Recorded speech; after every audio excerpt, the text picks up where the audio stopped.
Welcome to this week's Down Home with Tina. I am so looking forward to having the guests that I have on this week and sharing with what they have to share, because it's always fun when I have Artistic Director A. Victor Jones from the Ohio University-Lancaster Theater. They are going to be doing the production of one of my all-time favorite Disney cartoons, I guess you could say, but they've done other things, and of course they've been on stage doing this for many years. It is Disney's Beauty and the Beast.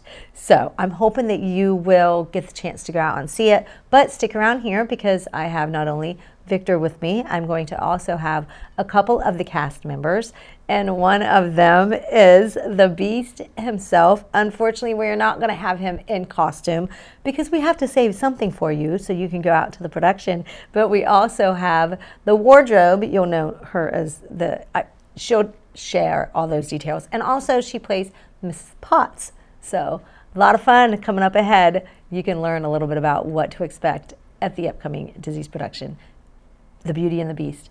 It is Down Home with Tina. Don't go anywhere.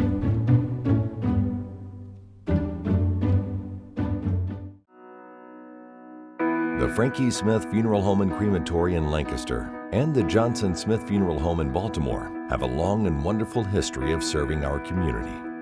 Feel free to give us a call at 740-653-0652. Stop in and see us at either of our two locations, 405 North Columbus Street in Lancaster and 207 South Main Street in Baltimore.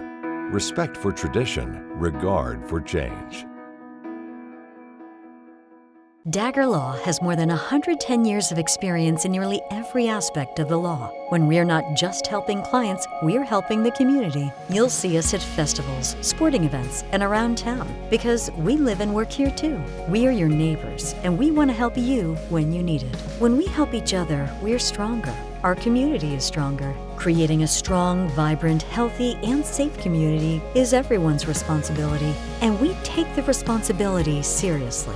We are local, we are trusted, we are experienced.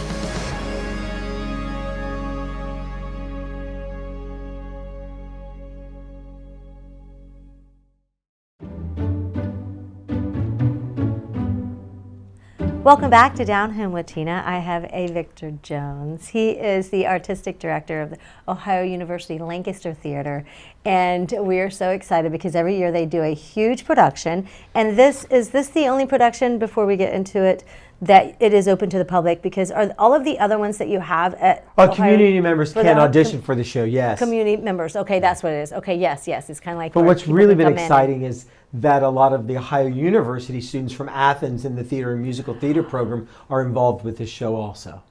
Oh, has it been like that in the years past? And we'll get to the history of you doing this in a minute. Three or so years ago, we had a vocal music director from there who encouraged other people to audition. So yes, For Rent, Into the Woods, and now this show.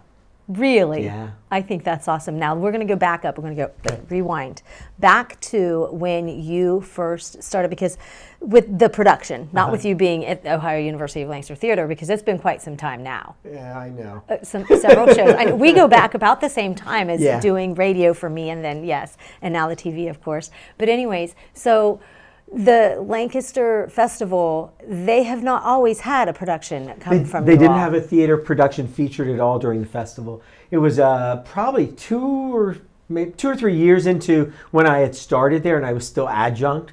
And I went and said, I have this great idea, since it's on our campus, the Ohio University-Lancaster campus, why don't we have something in the festival? Yeah. And we went to Lou Ross, and I took, it was then Mandy Custer who was there, and we went and we talked to him and had this proposal to do a show. We did, the only non-musical we did, the first year, it was Steel Magnolias. Oh, yeah, I do remember that, because I remember interviewing you all of us. For that. The whole cast. Yes, of course, radio-wise. But and then the rest were all musicals after that. They haven't. I didn't even think about that. Yeah, that's right. So what's it been like all these years, getting the opportunity to do that during the Lancaster Festival? What has it done for you all as a doing theater at OUL? I think it's given us more recognition locally and regionally. The thing that it's done for me is brought me the greatest joy that I possibly could have. The summers are always so cool because so many people come from all over the place and get involved. And not only our students, it expands to all these people, and it's always important to get to work with other people I think that as opposed to just university students. awesome. How many years has it been now since you've been Almost doing this? 15. Almost 15. Fun, good things. Yeah.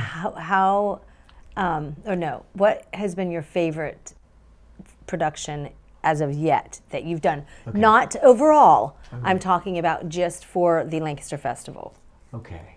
the musicals. So there's a couple different ones. I love The Wizard of Oz because we brought in the people from America's Got Talent who did all the aerial stuff for us, and that was a really cool experience. I even got to fly around. And then I want to say... I even got to fly around. Then Grease for another reason, because it's the first time we had sold out performances during a Lancaster Festival show. Those stand out. No, it has to be Chicago. See, that's tricky. It has to be Chicago the musical because that's the first show we did immediately following Steel Magnolias. Okay. And I love that and show. What folks don't realize, I don't ever, when I sit down to do a conversation, an interview, or whatever you want to call it, I call them conversations with my guests. I don't give you questions ahead of time. No. So you weren't ready for me to go. ask that but question. That's okay. So. I'm good. I'm No, good. yeah. So it is Chicago. It is. Yeah. And this year it is the one. Disney's Beauty and the Beast. I know. And I know it's not about me at all, Victor, but it is one of my all-time favorites. It is just, when I think I've shared it before when I've had you on before, that I bought it when it first came out, the original one, not the live animated one, but years ago. My nephew was a baby, and I bought it, and I opened it, and I watched it, and I put it back, and I wrapped it up, and then he got it for Christmas, I think And it this was is that not the year. only story. Everywhere I go, people have those stories. They'll stop me to tell me those stories. I think Disney's great. I love Disney's Beauty and the Beast, but I'm not a fan like some of the real diehard Disney folks are. Oh my gosh. They'll just tell you stories and stories. I can't tell you. I've never been to Disney World, Disneyland, any of that stuff. You have to go. But I know. But I mean, I'm excited of this part of it because of you guys as well. And what's it been like with people in the feedback so far that you've heard? Oh, they can't wait. Ticket sales are soaring. That's incredible. You know, one of the coolest things that is associated with this production is we have rented one of the national tour sets, and that is on the stage, and the cast can tell you it is huge. It goes really, really high and really, really wide. It came in this week on a semi truck, and we've been working to put it up and all that. So it's really a cool experience for them to get to know what it's like to put up a set like that when it comes in, and you build it as quickly as you can. And to work in rehearsals all this time up to now without a set. That's what I was going to ask you next. So when did the set arrive? What is the date for it it? arrived Tuesday or Wednesday. Okay. I'm looking at the other cast members. Wednesday. Yes. Wednesday morning, maybe. So how long do you get to do your rehearsals with the actual full set? Well, it's partially up, partially because it's so big. We haven't got it all up, and we're trying to find all the pieces because they're not really labeled. So it comes in this truck, we unload it, and then you look at it and you're like, okay, where are we going to start? So I would say probably the East Wing is on its way. East Wing. The East Wing. That is so funny. I know exactly what that is. How many hours does it take to put this that up? To be put. They told me when I went to rent the set. They tell you. They told me it would be 12 hours. I don't believe them at all. A month and a half later. No, I'm joking. I think we'll probably get it done by July 8th. Okay. What are the dates? How do people get tickets? July 21st during the Lancaster Festival. You can find it almost anywhere. If you just Google Ohio University Disney's Beauty and the Beast, it pops right up because I was doing some research and prep for another thing, and it came right up when I put Ohio University, and it didn't give me a choice. Disney's Beauty and the Beast was right there. But they're $20. Tickets are selling really fast, so if you want them, grab them while you can. Yes. The Lancaster Festival is filling up the quickest, and then it's all the way through until August 4th. But August 4th, the last matinee, I know that the community is going to come out, and I know that show is going to be sold out the last day. But it's selling. It's not selling well yet. No, but it will be. It will. It will. Yeah. You get it. It will be really nice. Yeah. And so before I let you go, because we've got a couple of those. I don't want to go yet. Who are the? What is one of the productions that you want to bring that you have not yet to for the Lancaster Festival? There's 3. So I would have to say the first one would be Phantom of the Opera.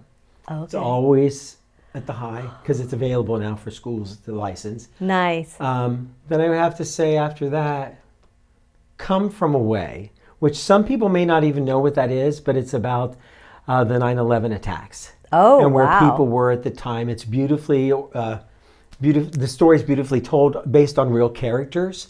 And it takes place in the plane when they're all waiting to get off the plane because they landed in Newfoundland at the time because all the airports were closed. So it's really a beautiful story. Is that one going to be your first, like, real life based on a true story? Have all of the others been more fictional? I'm trying to think. Do you know? Dolly. No, yeah, I mean, probably, but where all the characters that's are based now that I'm thinking about. I think so. And then what was the third one? So it's either. You don't have to share if you want to. No, it would probably be Les Mis. Okay, it is. Okay. But if it was a children's selection, it would be Annie. Okay, wonderful, awesome, and then Snippet. Okay, so we're gonna let you go, and thank you so much. And not you go, but I know. yeah, you'll still be here. But it's always awesome to have you as artistic director to come and take the time, because I know it takes a lot of work, hard work, Well, thank you energy, for having me hours on. to do what you do to bring the theater here to our community. And we have a You've done an terrific amazing orchestra job. too, before I forget. Yes, and I could brag about him all day. So we're going to Yes, let him thank you. go. And before his head gets too big, I'm just joking. No, He's very no. humble. He's a very humble fella. Anyways, folks, don't go anywhere. I've got a couple of those who are going to be in the production of Disney's Beauty and the Beast here in just a couple of minutes. It's Down Home with Tina.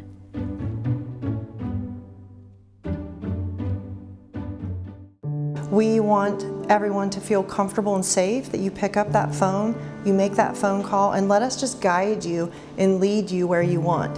And then you can make an informed decision about what's best for you and your family. After 15 years of smoking, Eva Marie quit. There's a new lung cancer screening that could save her life. You stopped smoking, now start screening. Learn more at savedbythescan.org. It's Down Home with Tina, and I have Nick Foster with me, and he is one of the main characters in the upcoming production. To begin, their debut night, first night is going to be during the Lancaster Festival, and I'm so excited to have you. And so, The Beauty and the Beast is the production. So will you please share with me, Nick, why was it that you had decided to get into doing theater and acting? Well, it all started when I was a kid and my mom was looking for pretty much anything for me to do. She enrolled me in a lot of sports, but then I started doing theater when I was 5. And wow. Yeah, I've been doing it for a while. And then I realized I loved it. I thought it was fantastic. And I didn't really realize that at the time because I was 5.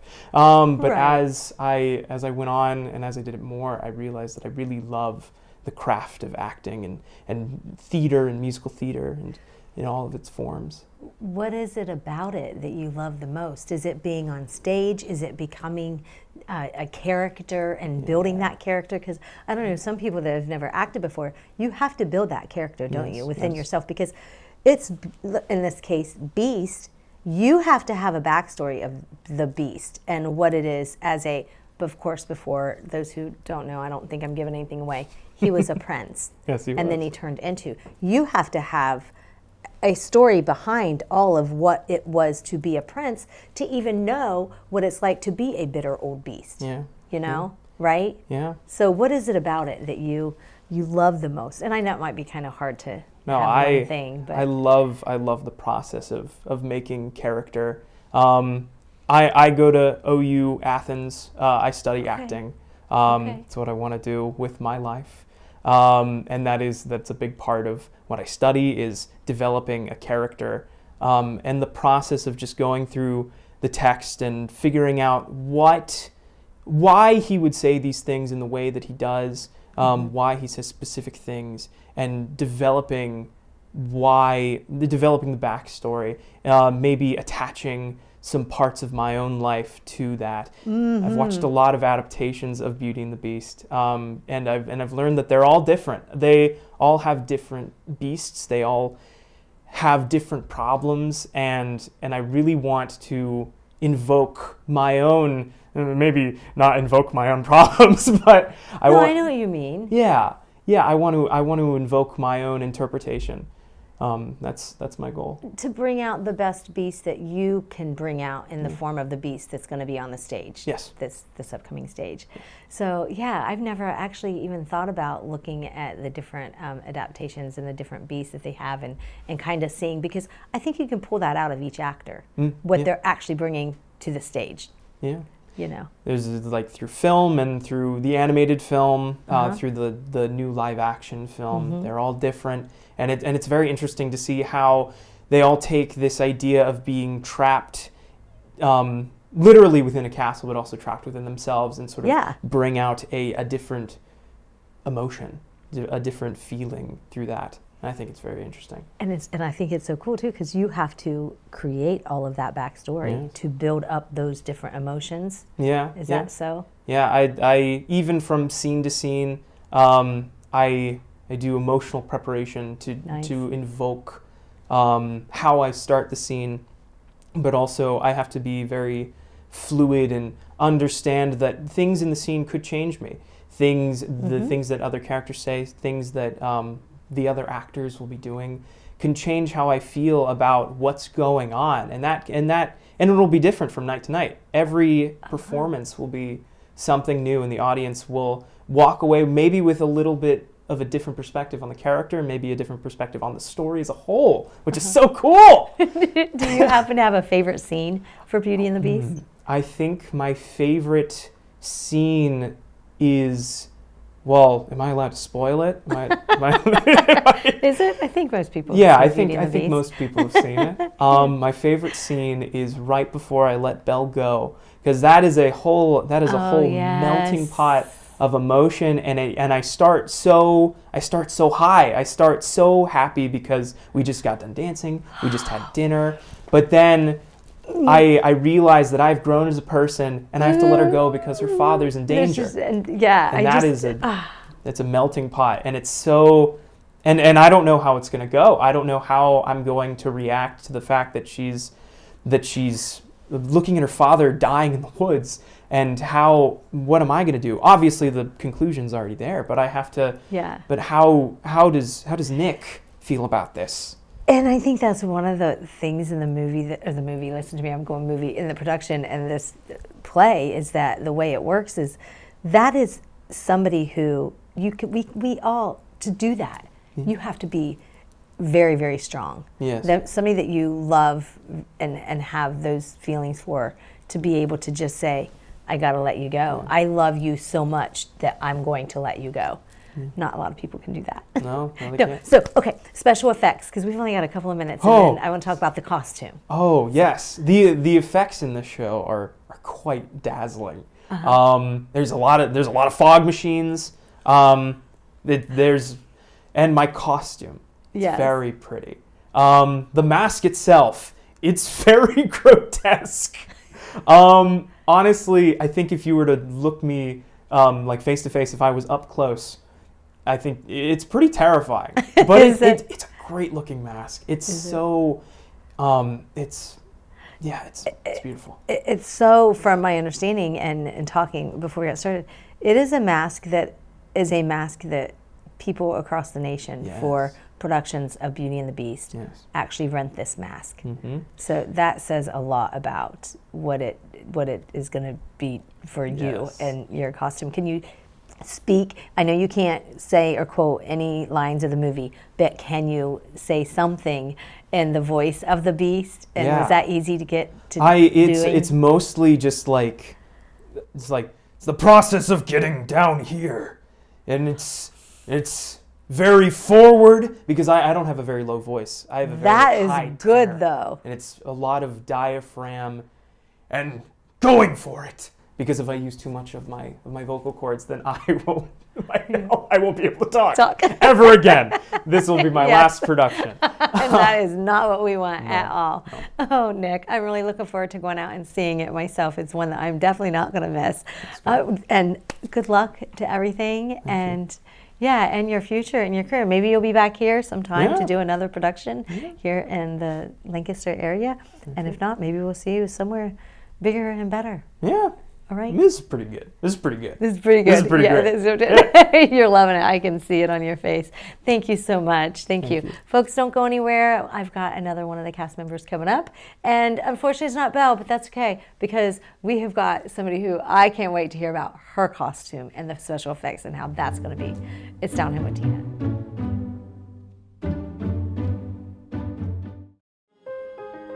For the last 30 years, I've worked in Fairfield County. The beauty of working in this county is it's small enough that you get to know people on an individual level, that you get to do the kind of work you want to do personally, but it's large enough that we have some resources and we have some ability to bring coalitions together to make some bigger changes. You have the benefits of a suburban community, and Columbus isn't too far away if you want to get that urban experience. Plus, if I ever feel like I need to get away for a little bit, there's tons of great hiking around here. Well, Fairfield County is just a really different county, so it's very resource rich. There are so many people in similar and overlapping helping fields. They make excellent community partners. We all know each other and we don't compete with each other. Like agency-wide, we're all here to serve our clients, and you know someone everywhere, you know what I mean? And so that I just feel like that helps it to get our clients the best care. So that's a big thing for me. Community, connections, collaboration. The Fairfield County Way.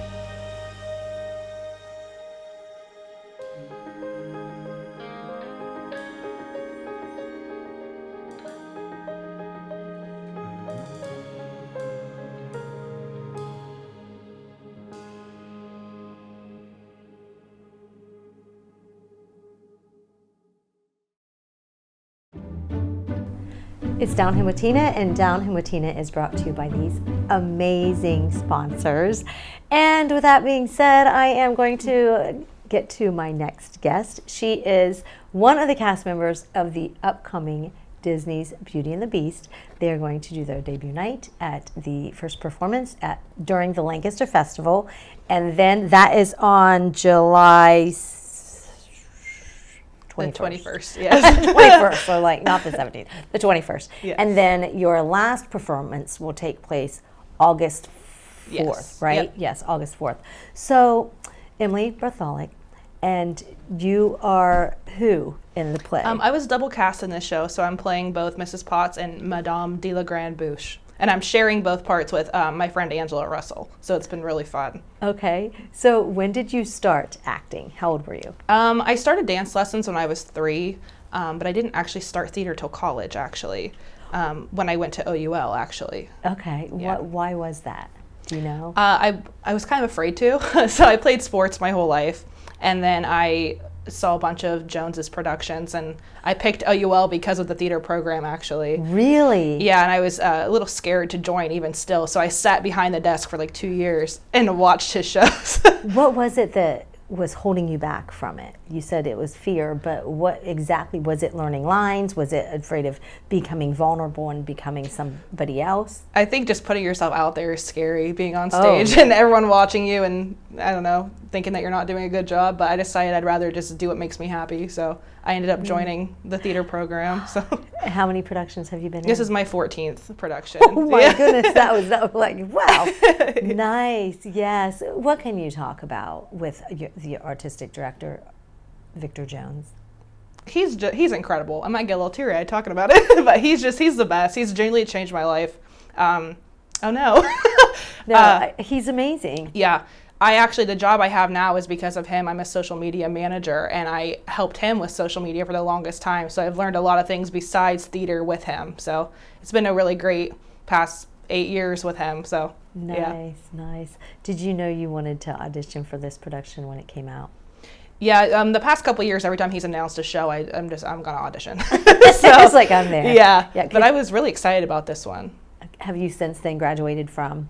Yeah, I graduated last July. I have a Bachelor's of Specialized Studies in Theater, Communications, and Management. Okay. Yeah. Very, very, very cool. So we're going to go ahead and talk about the different parts that you play. You said one is Mrs. Potts. Yes. Yes. What can you share about Mrs. Potts? I don't really think she's like me. She's very maternal. But she's been a lot of fun to play. Obviously, I love Angela Lansbury, who played her in the cartoon, so it's been a really fun role to take on, and especially sharing it with Angela because this is her dream role. So being able to watch her and learn from her has been really fun as well. Very, very nice. Yeah. Now and what is her, like how do you have the costume of Mrs. Potts? I just thought I'll be so it's a big hoop skirt that makes you look round, and then you have a sleeve that covers your hand as the spout. So it's a really cool costume. Oh yeah, I bet. And then let's talk about, it's the wardrobe. Yes. Because you said the name, and I'm gonna just mess that all up. So I'm not even trying. What is the name of the wardrobe? Her name is Madame de la Grande Bouche. Okay. She's a diva. She's an opera singer who was turned into a wardrobe. Yes. Yeah, and her costume is ginormous. What is it like trying to get it? Because I'm sure you had to do a backstory for her, right? Or do you guys do backstories for? It's kind of up to the actor to make up their own backstory. Okay. Yeah. But How is that for that? Because that she's a lot of fun because she's very full of herself and she just thinks that she's the best there ever was. So it's been a lot of fun to just play someone confident on stage when I'm not always that kind of person. So, yeah, very true. That's a good way to look at it. Yeah. So tell me about this costume, because you're a wardrobe, and I keep thinking of that scene, and it may not or may happen, where when it's first opened up and it's these little. I like to compare it to singing while carrying a couch on your shoulders. It's very heavy. It's hard to get into by yourself, so I had to I had to put it on the floor and like crawl into it, and then I have to be lifted back up because it's so heavy.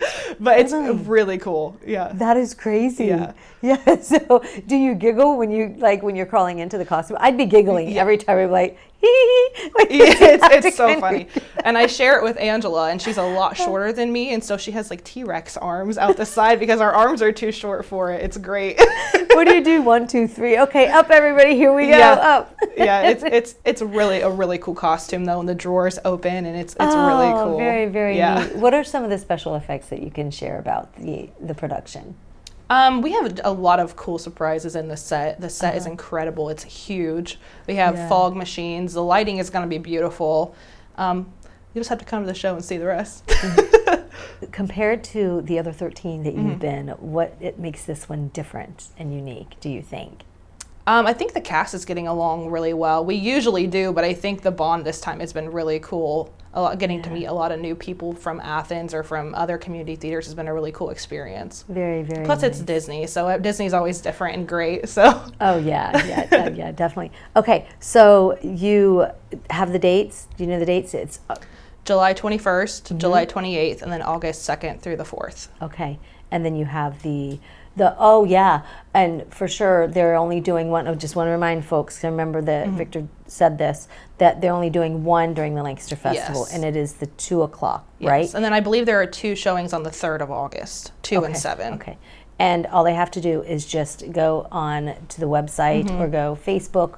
Your Facebook page also has the Lancaster. The OUL Theater page is what I'm talking about. They're going to have where people can get tickets and all that. Definitely kid-friendly. Yes. Definitely kid-friendly. What is your opinion about the Beast mask? It's really cool.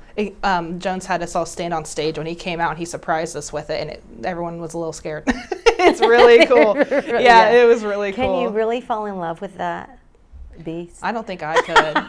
But Belle seems to like him. It's all about the heart, isn't it? Yes. It's the heart of, oh, wow. Thank you so much for taking the time, and good luck with everything. Folks, don't go, or folks, yes, you have to go somewhere, because I will be back next week. I don't want you just sitting here waiting for me for the next week or so. Anyways, get out to see Beauty and the Beast. It's going to be absolutely amazing for the Ohio University-Lancaster Theater, as well as the community members that have gotten and had the opportunity to audition and that are participating in this, all the way from Athens as well. So I hope you can make it out. Support our local theater. It's an amazing what Victor has done. It's Downhill with Tina. Have a great week. God bless and good day.